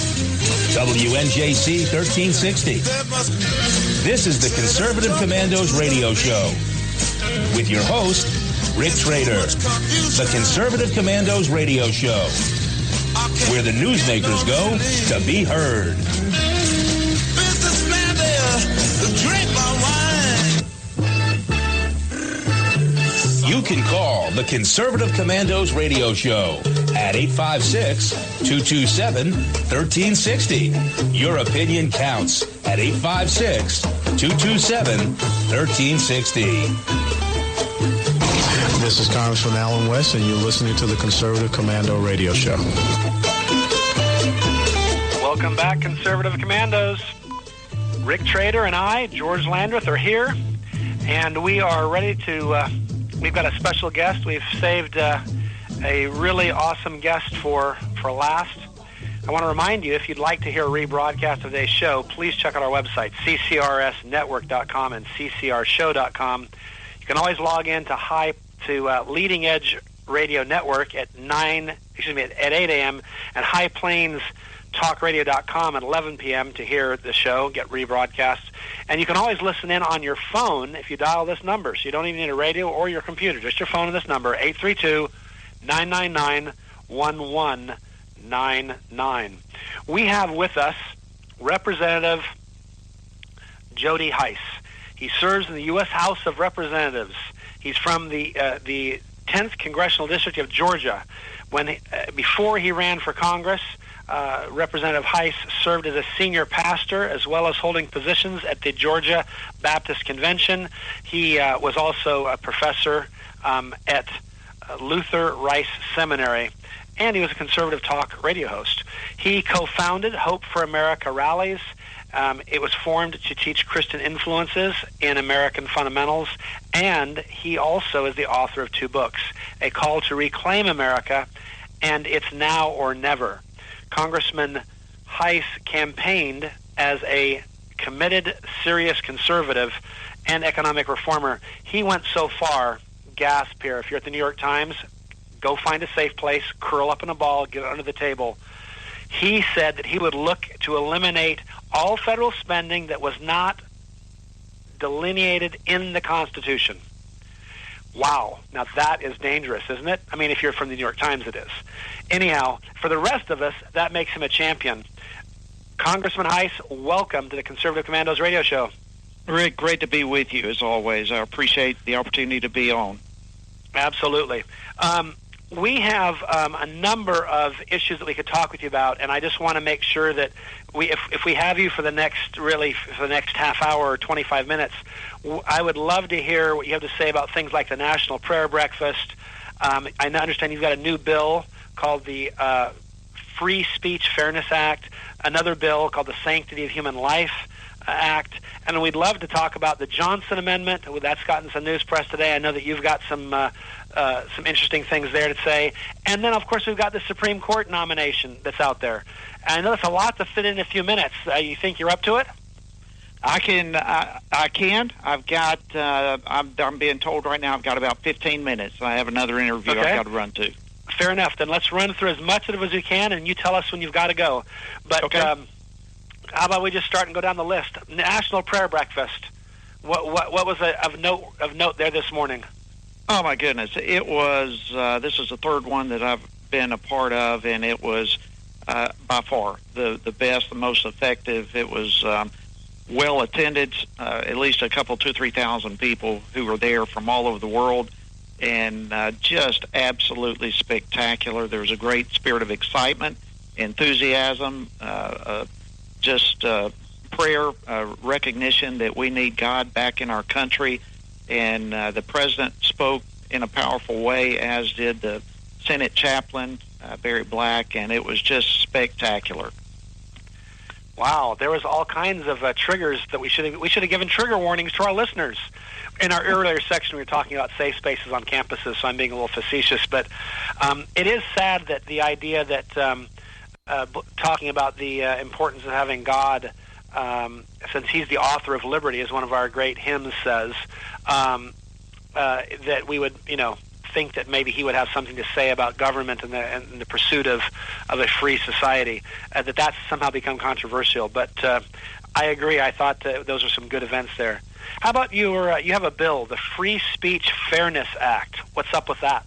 Yes, the Free Speech Fairness Act deals with the Johnson Amendment that you referred to a while ago. I personally have been involved with the Johnson Amendment, trying to get that repealed for really since 2008, nearly 10 years now. And a lot of people don't know about this. The president now is speaking a lot about it. In fact, he referenced it again today, saying that he will totally repeal this thing if given the opportunity. The Johnson Amendment really goes back to LBJ back in 1954. He very closely, narrowly won a Senate race from Texas. And the reason he almost lost is because a couple of nonprofits came after him and almost had him defeated because they thought he was soft on communism. So when he got to Washington behind closed doors without any debate on the Senate floor, he had inserted into the IRS code a brief paragraph that basically says nonprofits cannot be engaged in the political process, or they could potentially lose their tax-exempt status. That has not been challenged now for over 60 years, and it has frankly become a huge bully stick to threaten churches and nonprofits right out of political involvement and right out of their free speech rights. And so we've been involved personally since 2008. We can get into that if you like to, but the Free Speech Fairness Act basically says if you're a nonprofit just going about the regular course of your purpose as a nonprofit, you can address political issues without threat or intimidation from our government or without any possibility of losing your tax-exempt status. So the IRS can't target us either then? That's exactly right, and they've been doing it. You know, when you're talking to a guy who runs an organization that was targeted. And I was as well. That's what I say. Yeah. I've lived through this thing, and I've been a part of it. In fact, I was in 2008 one of 33 pastors across the country that purposely defied the IRS code and started this challenge. And it's just. I've seen it firsthand, like you. I've lived through it, and this is something we've got to deal with, and we're going to win. That's good news. That's one thing I have to say. I am Donald Trump's had a fast start. If he were a sprinter, he came out of the blocks hard and fast. That's good. There's one thing, though, that I know he's 100% wrong about, and that is there will never come a time when we get so tired of winning that we don't want to win anymore. Remember when he said, I agree with you. And we are not going to get tired of winning. I know we're not going to get tired of winning. And right now we're getting some big victories under our belt, and we're setting ourselves up for some major victories in the very near future. It's an exciting time to be here. It's a historic time, and not only for those of us who are here in Congress, but for our entire nation.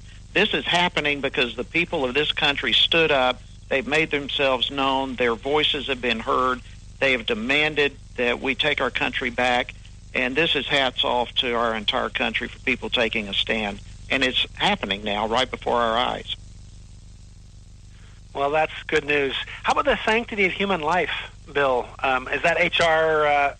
586? 586, that's correct. The Sanctity of Human Life is a personhood bill that defines and recognizes that life begins at conception. And that's basically all it says. And it's, when else does it? The importance of this goes back to Roe v. Wade. Justice Blackmun at that time said that if it could ever be determined as to when the personhood actually starts, that, the entire decision of Roe v. Wade would then potentially be up for grabs. And science over the years has given us ample evidence as to when personhood begins, and we know that it all happens at conception. And so this bill just acknowledges that life begins at conception. That is good news. It seems to me science supports that conclusion. I think when I read the scriptures, I get that same feeling. So I think science and religious knowledge are of one accord on that. Absolutely. So how do you feel about the likelihood of those things happening? I mean, should people be optimistic? Are we going to win? I think we're going to win a lot. I don't know how much we're going to win on these pro-life bills. We've already had a huge win with the Hyde Amendment, which prohibits tax dollars from going to abortions. That now is already gone through the House on the way to the Senate. We have a president who has, through executive order, reinstated the Mexico City policy preventing tax dollars from being used for abortions internationally. So, right now we are in a great position to see some very strong, positive, pro-life legislation move forward through the House as well as the Senate and the White House. And I can just tell you there's a truckload of bills that are waiting. You have mine. You've got the pain-capable bill. You've got a born-alive bill. You've got a heartbeat bill. I mean, there's a host of them that are waiting in line. And, we're going to push this and go as far as we can while we have the opportunity to protect and defend life. Our founders recognized that the right to life is self-evident, and it is also unalienable. It's something that's granted to us from God and therefore cannot be taken away from us from man or by government. So we're very hopeful and very optimistic to see some enormous strides in that direction. That's good news. I agree. The word unalienable is important because unalienable means you can't even give it away. You can't give it. You can't sell it. You can't.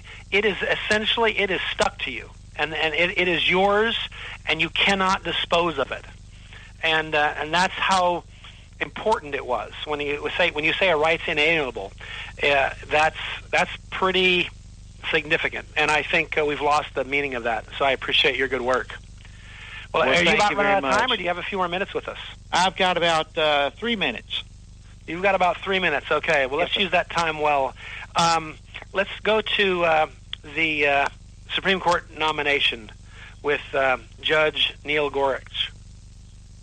A fantastic choice. You know, this is everything that I'm hearing and reading about him at this point. This is a judge that is going to be right in line with Scalia, and, you know, we're not going to miss a beat, I don't believe, with this nomination, and I believe that we're going to see the confirmation go through the Senate. It's going to be very difficult for this not to go through, and I could not be more pleased. And again, this is another example of the president coming out in a full sprint. And, you know, a lot of people went to the polls precisely because of the issue of the Supreme Court. And this nominee is absolutely fantastic, and I could not be more pleased. So he won't be a disappointment. He's not another David Souter, then, is what you're saying? From everything I understand, this is a real deal, and we've had people go back and look at every decision he's made in the last 10 years. He is consistent. He is spot on, and he's a constitutionalist, and he believes the Constitution means what it says and says what it means. And if we want to change it, there's a legislative process of doing so, but it's not up to the judicial branch to change it at their will. And so I think it's an outstanding choice. That's what I've heard about him, too, so I'm glad to hear that you are hearing the same thing. You're a man in the know. We appreciate this, Congressman Ice. You have been generous with your time. We understand that you've got other obligations, and we have to let you go. Thanks for coming on to the Conservative Commandos, and we hope to have you back. You're fighting the good fight there up on Capitol Hill. And, hey, listen, you're fighting it, too. We're all in this thing together, and I just thank you for the job you do, and as always, it's an honor to be on with you. Thank you so much. Godspeed. Likewise. All right, and you are listening to the Conservative Commandos radio show with George Landreth and yours truly, Rick Trader, coming to you live from the studios of the Conservative Commandos radio network at WNJC 1360 in Philadelphia and around the world on the internet. Don't go away. George and I will be right back.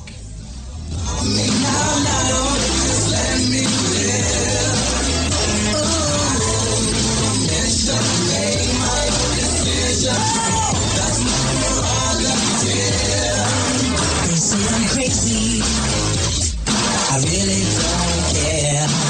That's my prerogative. They say I'm nasty, but I.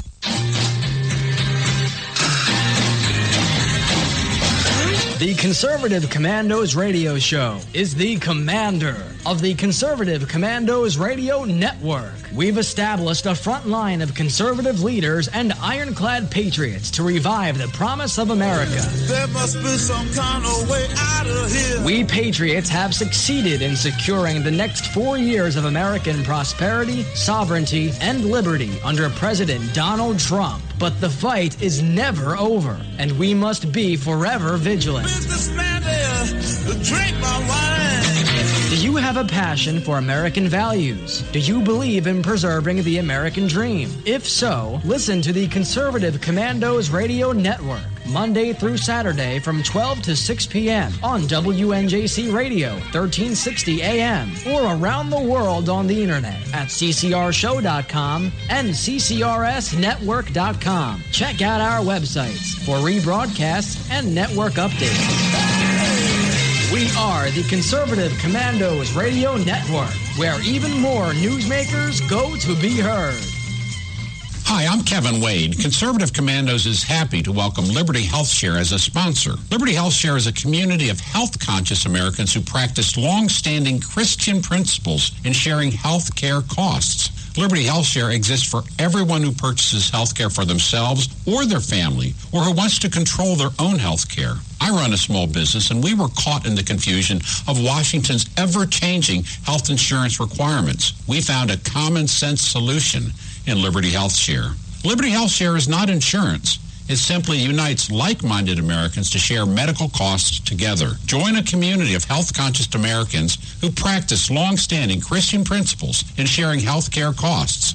That's Liberty HealthShare. To find out how you can easily make the change, call Liberty HealthShare today at 855-585-4237. That's 855-585-4237, or visit their website at libertyhealthshare.org. You can call the Conservative Commandos radio show at 856-227-1360. Your opinion counts at 856-227-1360. This is Congressman Alan West, and you're listening to the Conservative Commando radio show. Welcome back to the Conservative Commandos radio show with George Landreth and yours truly, Rick Trader. For rebroadcast, please check out our website, ccrshow.com, ccrsnetwork.com, or at 8 a.m., log on to Leading Edge Radio Network, 11 p.m., SciPlainsTalkRadio.com, or you could hear our show any time of the day from your telephone by calling 832-999-1199. You know, George, our president is under assault from these idiots from the left, and I'm encouraging our listeners to call their congressmen, call their senators, and say, hey, we elected Donald Trump to do a job. You need to get behind him. You need to support him. If you're a Democrat, you need to stop this liberal silliness. Now, I want to give out that number, George. Number to reach your senator or congressman in Washington, and please use this number, 202-225-3121, 202-225-3121. And, George, it cracks me up how the liberal left, there's a great article that you sent to me from the Federalist. Here are 9 of the most unfringed reactions to Trump's executive order on immigration. Great article, George. It is, and it's just interesting. You know, you look at what they've done. First of all, to put this in perspective, they acted as this wall as this terrible idea. One, Obama is renting a house in D.C. They're building a huge wall around it. 2006, the Democrats controlled the Senate. They passed a law that authorized 700 miles worth of wall on our southern border, as well as lights and cameras and other sensors to enhance security. 80 of 100 senators, including 23 Democrats, approved the bill in the Senate, including Barack Obama, Joe Biden, and Hillary Clinton. But now the world is coming unhinged. It's absolutely unhinged. A decade later, a Republican says, okay, I know you said you're going to build the wall. We're actually going to do it now. You never actually did it. And now they're becoming unglued. George, what cracks me up is the reaction to Donald Trump telling the Prime Minister of Australia that, remember those 1,200 foreign refugees that is in Australia, some island that belongs to Australia? Well, guess what? We're not going to take those prisoners. We're not going to bring them to the United States. See what Barack Obama did back in November after the election. He said to the Prime Minister of Australia, oh, we'll take those prisoners off your hands. We'll take those illegal refugees off your hands. Now, George, I've been to Australia. Wonderful country. Huge country. Has a lot of desert there. Okay? I would say to the Prime Minister of Australia, take those people and put them in the outback. It's very similar to the homes that they lived in and are very used to. I admire Donald Trump for saying, no, you're not going to bring them here. But the left, once again, the left becomes unhinged? Well, one of the problems I think we have is in a world, in the 19th century, we were not a welfare state. So you could pretty much have a much more generous allowing people to come to America, because all you're letting them do is come to America and work hard and try to make their way. Mm-hmm. The problem today is, of course, most of these people are coming from hellholes, to be perfectly frank. And so coming to America to get a subsistence level, food stamps and other benefits actually would put them heads and just way better than where they're coming from. So that's the problem with having this sort of open borders thing with a welfare state. It just doesn't work. You can't do that. We used to attract people who came to America because they wanted to work hard and get ahead, and I think we still get some of those, but you have to be honest, there's got to be the incentive. People say, oh, they can't get those benefits, and all I can say is that's not true. They can get driver's licenses, they can vote, don't give me this garbage. That may be the intention or whatever, but I know that's not how it works out. George, what I don't understand. Immigrants, when my grandparents, when my mother's mother and father came to the United States in 1911, they come here to get away from what was going on in Europe. They came here to take part in the American dream. They came here to become Americans, okay? Right. What troubles me about a lot of the immigrants who want to come here, they don't want to become part of the United States. They want to bring their country here. Right. And to me, that is not assimilating into our society. You don't get the American dream. I think it's awesome if they want to, families, their traditional culture, keep some of that with them. I understand, Italian Americans have some things that they will do differently than, say, some Polish Americans, and that's fine. I don't mean, but they became Americans. They were fundamentally Americans. They spoke English. They didn't want to bring, as a lot of these refugees, they didn't want to bring Sharia law here and make Sharia law the land. Exactly. For escaping something they didn't like. What they brought here, and I'm grateful to them for that, right, at least in the case of the Italians, is really good lasagna and pasta. Right. And I'm glad they brought that, and I do not want them to give that up, by the way. Absolutely. Hey, George, believe it or not, we are at the end of our show. I want to thank our guests today, Joe Miller, Jim Manley, Congressman Jody Hice, and George, I want to thank you for sitting in today as my co-host. But for right now, we're out of time. We got to run. We got to go. Take care. God bless. And we will see you tomorrow on the radio. 1360 AM. WNJC. Washington Township, Philadelphia. Hi, I'm Kevin Wade. Conservative Commandos is happy to welcome Liberty HealthShare as a sponsor. Liberty HealthShare is a community of health-conscious Americans who practice long-standing Christian principles in sharing health care costs. Liberty HealthShare exists for everyone who purchases health care for themselves or their family, or who wants to control their own health care. I run a small business, and we were caught in the confusion of Washington's ever-changing health insurance requirements. We found a common-sense solution in Liberty HealthShare. Liberty HealthShare is not insurance. It simply unites like-minded Americans to share medical costs together. Join a community of health-conscious Americans who practice long-standing Christian principles in sharing health care costs.